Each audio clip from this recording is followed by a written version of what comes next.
اب پوچھ لیں کسی امیر آدمی سے، کہے گا چکی کے نیچے ہاتھ ہے میرا، میرے سے زیادہ تو پریشان بندہ ہی کوئی نہیں۔ کیا بتاؤں آپ کو، اتنا ٹیکس ہے، اتنا جرمانہ ہے، فلانی شے، بڑا کچھ گنواتے ہیں لوگ۔ اس نے کہا میں نے تو سنا تو پہلے کوڑا تھا۔ اس نے کہا جا دوڑ جا، میں تو رئیس اعظم ہوں، دادا بھی پردادا بھی اور ساری نسل ہی۔ اس نے کہا اچھا جیسے تو تھا ویسے ہی ہو جائے۔ پھر وہ گیا اندھے کے پاس اور جا کے کہا اللہ کے نام پہ کچھ دے۔ تو کہنے لگا رب کے نام پہ؟ یہ کھڑے ہیں اونٹ جتنے تیرے دل کرے لے دا۔ اس نے کہا کیا معنی اس بات کا؟ کہنے لگا یار تجھے کیا بتاؤں، میں تو اندھا تھا، میں نے تو کبھی دنیا دیکھی نہیں تھی، پھر اس کریم نے فضل کیا تو مجھے بڑا کچھ دکھایا۔ میں کیا بتاؤں، میرا دل کر رہا ہے کہہ دوں کہ پھر اس نے کعبہ دکھایا، پھر اس نے روضہ رسول دکھایا، پھر اس نے ریاض الجنہ کے سجدے دکھائے، پھر اس نے اپنے محبوب کے دروازے کی رونقیں دکھائیں۔ اس نے بڑا کچھ دیا، اس نے بڑا نوازا۔ میرے پاس تو شاید میں بدکار پرانا خادم، کسے در ملی نہ ٹوئی، ایت واصف یار نے نظر جو کی تھی، پھر واصف ہی ہوئی۔ یہ تو اس کا کرم ہوا۔ تو یہ وہ کہنے لگا تو اللہ کے نام پہ جان مانگ، میں وہ بھی دینے کو تیار۔ میرے پاس تو شے کوئی نہیں تھی، مجھے تو اپنا پتہ ہے، میں تو کوئی شے نہیں تھا، کچھ نہیں تھا میرے پاس۔ یہ تو ان کا کرم ہے کہ رخ ان کا ادھر ہے، اور مختصر سی میری کہانی ہے، یہ جو بھی ہے ان کی مہربانی ہے۔ تو وہ کہنے لگا میں بھی کچھ لینے نہیں آیا تھا، تیری آزمائش ہی کرنے آیا تھا، تیری عزتیں بھی سلامت رہیں گی، تیرا مال بھی سلامت رہے گا، تیری شفا بھی۔ اپنی زندگی میں کبھی بھی اللہ کی بارگاہ سے توجہ ادھر ادھر نہ کریں، چھوڑیں لوگ کیا کر رہے ہیں، دنیا کیا کہہ رہی، کبھی بھی اپنی توجہ دائیں۔ ہمارا یہ مسئلہ بن گیا کہ ہماری سیاست ہے، ہماری دنیا داری ہے، ہم بندوں کو راضی کرنا چاہتے ہیں، ہم دیکھتے ہیں کون کس طرح، اور آپ یقین کریں آپ تھک جائیں گے، بندے راضی نہیں ہوں گے، وہ نہیں راضی ہوتے۔ آپ ان کو منا کے لائیں گے تو ادھر والے نکل جائیں گے، ادھر کو منائیں گے تو ادھر والے نکل جائیں گے۔ اس چکر سے باہر آئیں، اس رب کو راضی کریں جو فرماتا ہے ان الذین آمنوا وعملوا الصالحات سیجعل لهم الرحمن ودا۔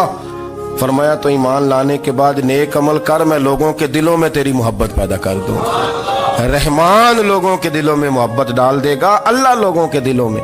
اپنی نظر ہمیشہ اپنے رب پہ رکھیں، اتنی لمبی چوڑی دنیا داروں سے امیدیں نہ وابستہ کریں۔ میں نے دیکھا ہے لوگ کاسا لیسی کرتے ہیں، کبھی اس کے دروازے پہ کبھی اس کے دروازے پہ۔ ان چکروں سے باہر آئیں اور اپنے رب کی بارگاہ کی طرف توجہ کریں، استغفار شوق سے پڑھا کریں، اور اکیلے میں نہ، اکیلے میں حضرت رئیس المتکلمین مولانا نقی علی خان صاحب رحمۃ اللہ نے لکھا ہے کہ فرعون 500 سال حکومت کر گیا، یہاں تو 5 سال کی حکومت کی پیر لڑکھڑاتے ہیں، 500 سال۔ فرماتے اصل وجہ یہ تھی کہ دنیا جب سو جاتی تھی نا تو اوپر چادر لے کے تو مسلح پہ بیٹھ جاتا تھا اور ہاتھ باندھ کے کہتا تھا رب تو ہی ہے، میرا پردہ نہ کھولنا، مالک تو ہی ہے، کرم نوازی کرنا، میری پکڑ نہ کرنا۔ وہ بے ایمان ہو کے اگر 500 سال ہاتھ باندھے تو گزارا کر لیتا ہے، تو ایماندار ہے۔ پر مسئلہ یہ ہے کہ تو رات کو بکل مار کے ہاتھ نہیں نہ باندھتا، تو منت نہیں کرتا، تو استغفار نہیں کرتا۔ توبہ کریں تو بچے رہیں۔ وہ اتنی لمبی حکومت کر گیا چونکہ رات کو کہتا تھا مالک رب تو ہی ہے، لیکن مہربانی فرما، میری پکڑ نہ فرمایا تو اللہ نے تو اس کو مہلت دے دی۔